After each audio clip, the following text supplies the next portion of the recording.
Yaitu iko-ikoyan. Sebelum saya jelaskan sama kalian semua nih, ada yang tahu belum iko-ikoyan itu apa? Apaan tuh? Ini kan baru viral. Oh iya? Iya, iko-ikoyan itu fenomena selanjutnya yang diciptain sama Arif Muhammad itu loh. Tunggu. Sebelum kita bahas lebih jauh lagi, kita lihat cuplikan video berikut ini deh. Check it out! Ini buat yang nggak ngikutin di Instagram, mungkin sekarang itu jadi lagi rame iko-ikoyan. Yang gue juga nggak tahu kenapa baru rame sekarang, karena sebenarnya gue sudah melakukan itu dari cukup lama.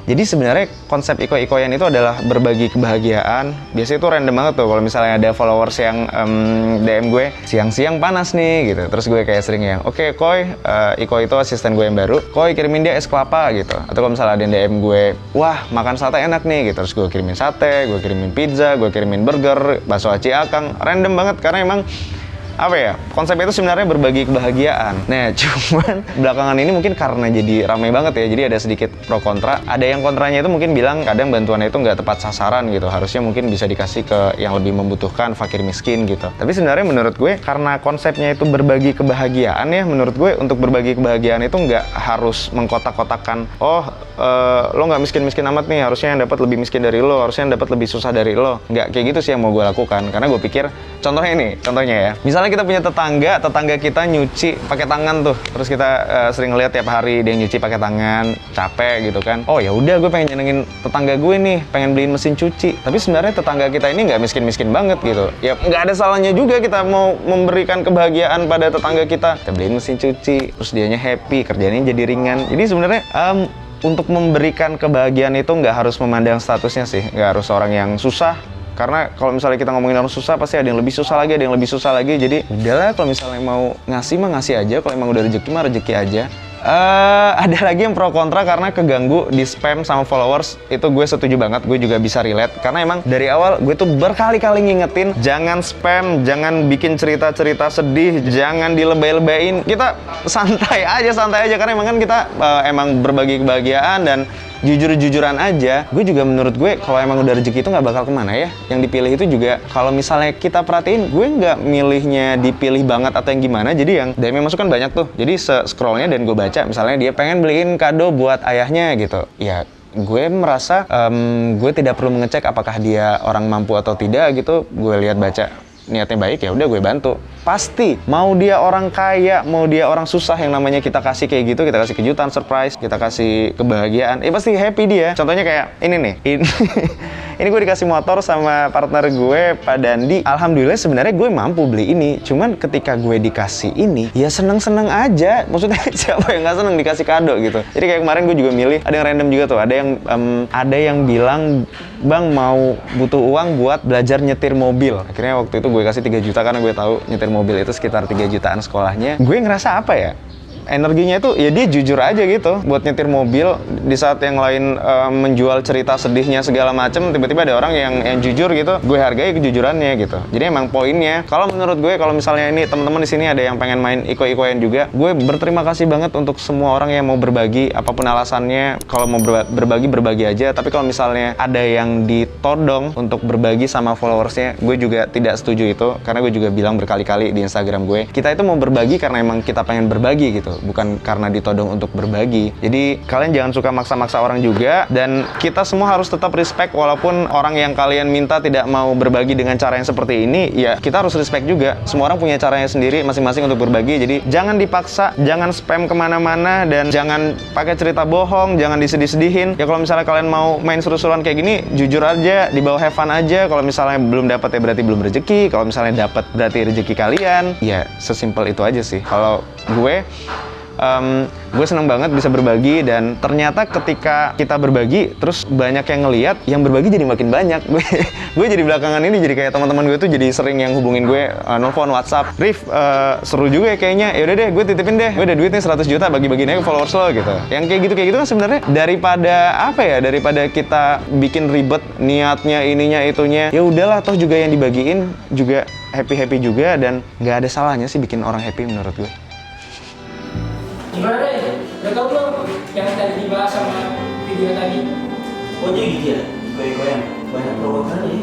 Iya, nih. Jadi gini ya, berawal dari Arif Muhammad, permainan giveaway iko-ikoyan ini tuh mulai viral di media sosial.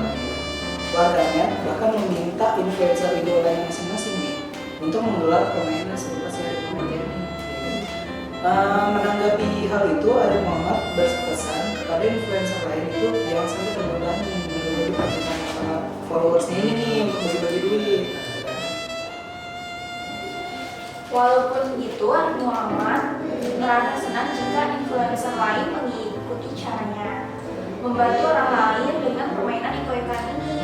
Bahkan Arif Muhammad melihat dampak dari permainan tersebut akan membantu orang-orang yang pernah kesulitan di masa pandemi ini loh. Emang awalnya gimana sih? Itu bisa ada gitu, iko-ikoyan kan udah jelas gitu kan? Gini deh, iko-ikoyan itu sebenarnya nama asisten dari Arif Muhammad. Oh gitu, namanya iko ya? Bukan Iko ya namanya. Itu nama panggilannya. Nama aslinya itu Rizky. Dan jadi banyak followers yang DM Arif Muhammad itu buat bagi-bagi hadiah gitu. Lalu si Armu ini minta asistennya yang bernama Ikoy buat ngirim hadiah. Nah dari sini akhirnya followers yang menyebutkan ini sebagai iko-ikoyan. Itu awalnya. Menurut gue sih ya, kegiatan Arif Muhammad ini bagus sebenarnya untuk memberikan hadiah kepada followersnya yang sudah membantu beliau buat jadi YouTuber sama selebgram terkenal di Indonesia. Tapi banyak netizen Indonesia yang meminta beberapa influencer idolnya itu justru suruh mengikuti iko-ikoyan ini. Nah ini nih yang bisa bikin jadi salah paham. Oh jadi gitu, tapi menurut gua dampaknya negatif sih. Soalnya itu jadi menimbulkan kesalahpahaman buat selebgram lain yang minta tren iko-ikoyan ini. Bener yang lo bilang tadi, Za. Apalagi banyak selebgram yang keberatan jika dimintai tren iko-ikoyan ini, karena nggak semua selebgram bisa berbagi saat mereka keadaannya kurang baik. Nah, betul juga kata Ray, bahkan beberapa public figure menilai bahwa tren iko-ikoyan ini adalah strategi marketing. Dan Arif Muhammad akhirnya klarifikasi bahwa iko-ikoyan ini tidak untuk strategi marketing, hanya untuk berbagi kebahagiaan ke followersnya dan bukan untuk memberantas kemiskinan. Nah gini, sebenarnya itu bukan negatif aja sih, ada positifnya juga. Dari Armu sendiri, dia bisa memberikan keuntungan dari iko-ikoyan tersebut.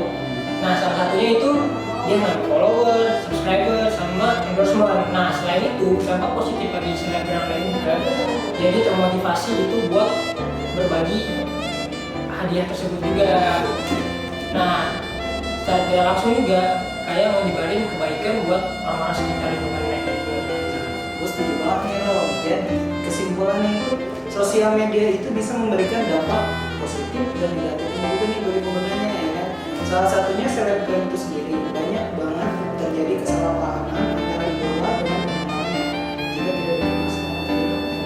Bener banget ya, apalagi di kondisi pandemi yang seperti ini, kita sebagai pengguna sosial media yang bijak harus tahu dan harus memfilter apa yang kita terima maupun apa yang kita share. Jangan sampai itu menjadi bumerang bagi diri kita sendiri. Gimana? Udah tau belum iko-ikoyan itu baik dan buruknya? Iya udah tahu kan? Duh, pasti mau iko-ikoyan dulu ya? Oke, mantap.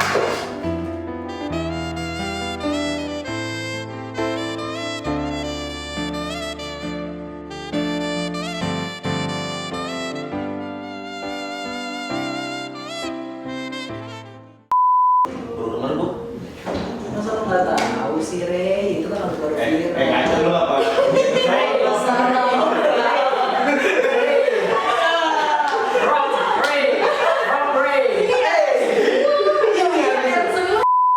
Dia nih. Gak tau belum Ren? Iko-iko itu apa? Ya, udah paham. Langsung tutup. Dampak positif. Gimana dampak positif? Dampak positif negatifnya nggak tahu kan? Iya. Ada apa? Nah, jangan lu pengen ikutan nih.